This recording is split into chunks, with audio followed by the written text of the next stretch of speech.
White house में एक garden है जिसको रोज गार्डन कहा जाता है और वहां पर दुनिया के सबसे शक्तिशाली देश के राष्ट्रपति डोनाल्ड ट्रंप प्रेस मीडिया को ब्रीफिंग देते हैं। लेकिन इस शुक्रवार को एक शब्द सुनाई दिया जिस शब्द के बाद पूरी दुनिया सकते में है कि इस शब्द के मायने क्या है, मतलब क्या है और पूरी दुनिया के ऊपर इसका असर क्या होने वाला है। उस शब्द का पूरा जिक्र हम इस वीडियो में करेंगे। वो शब्द है ऑपरेशन वार्प स्पीड। ये एक ऐसा ऑपरेशन है जो चाइना की तरफ ये इंगित करता है, ये इशारा करता है कि चाइना अमेरिका से पहले वैक्सीन ना बना ले। इसलिए अमेरिका के राष्ट्रपति डोनाल्ड ट्रंप ने एक टीम बनाई है और वो टीम ये तय करेगी, ये सुनिश्चित करेगी कि चाइना से पहले अमेरिका एक वैक्सीन बना ले। इस टीम का जो पूरा ध्येय है, पूरा लक्ष्य है, वो ये रहेगा कि फिलहाल अमेरिका में 14 वैक्सीन ऐसे हैं, 14 वैक्सीन को बनाने वाले प्रोजेक्ट ऐसे हैं जिनके ऊपर गहन शोध चल रहा है, रिसर्च चल रही है और अमेरिका ने उन 14 वैक्सीन के शोध को फाइनल किया है। उनको फंडिंग भी मिल रही है और उनको सपोर्ट भी मिल रहा है। इसी बीच नाम आता है फ्रांस की एक कंपनी का जिसका नाम है सैनोफी।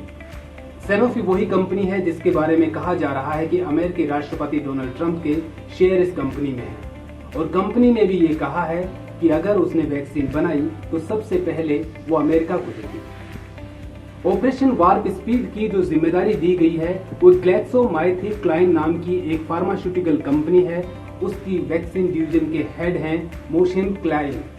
उनको इसकी जिम्मेदारी दी गई है, वो इसके प्रमुख रहेंगे। और इसी के साथ एक वहां के आर्मी के जनरल हैं गुस्तावे पेनरो, जो कि डिस्ट्रीब्यूशन देखते हैं पूरी आर्मी में, वो इसके जो चीफ ऑपरेशनल ऑफिसर रहेंगे।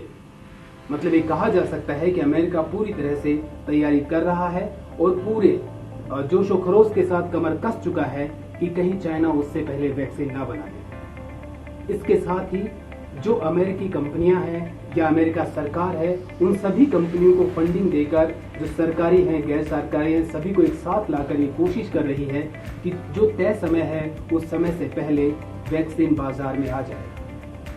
लेकिन इसी के साथ ही राष्ट्रपति डोनाल्ड ट्रंप ने एक बात भी कही जिसके बाद लोगों को लग रहा है कि हो सकता है कि शायद वैक्सीन उस समय पर ना आए जिसका दावा सरकार और जो विशेषज्ञ कर रहे हैं। उसने कहा कि पूरे अमेरिका के लोगों को सिर्फ और सिर्फ वैक्सीन पर निर्भर नहीं रहना चाहिए, उनको इस बात का ध्यान रखना चाहिए कि कोरोना वायरस के साथ ही हमें जीने की आदत डालनी होगी। बाजार के साथ साथ दुकानों के साथ साथ आपकी स्कूल, कॉलेज, इंस्टीट्यूट सभी को खोलने पे विचार करना चाहिए। अब बात करते हैं भारत की। भारत में भी एक नया शब्द गूंज रहा है जिसका नाम है आयुष 64। आखिर क्या है आयुष 64? आयुष 64 एक्चुअली एक दवाई है जो कि आयुर्वेदिक दवा है, जो पेटेंट दवा है।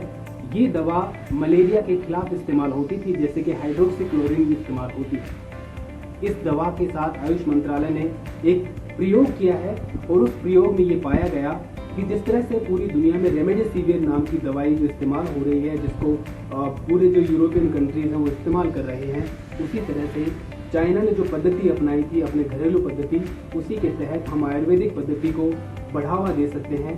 और आयुष 64 के साथ साथ पीपली, गिलोय, मुलेठी, इन सब के साथ अश्वगंधा का एक मिश्रण बना के ये कोशिश की जाए कि कोरोना वायरस का वैक्सीन ना बने या बने, जो भी हो ये आने वाला वक्त बताएगा, लेकिन इसके इलाज के तौर पर हम इन मिश्रण का इस्तेमाल कर सकते हैं। और इसी के साथ गुजरात और महाराष्ट्र में इस दवा को लेकर के, आयुर्वेदिक दवा को लेकर के एक प्रयोग भी शुरू हो गए हैं। शुरू होने के साथ ही इसके जो परिणाम है वो कुछ सकारात्मक नजर आने लगे हैं। हो सकता है कि यही दवा हिंदुस्तान के लिए रामबाण बन जाए। आज की वीडियो में इतना ही।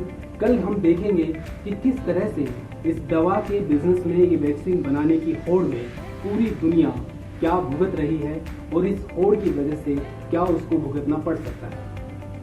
आप खुद को स्वस्थ रखिए, खुद को सुरक्षित रखिए और अपने हाथ धोते रहिए, मास्क लगा के रखिए और सोशल डिस्टेंसिंग का पालन कीजिए। नमस्कार।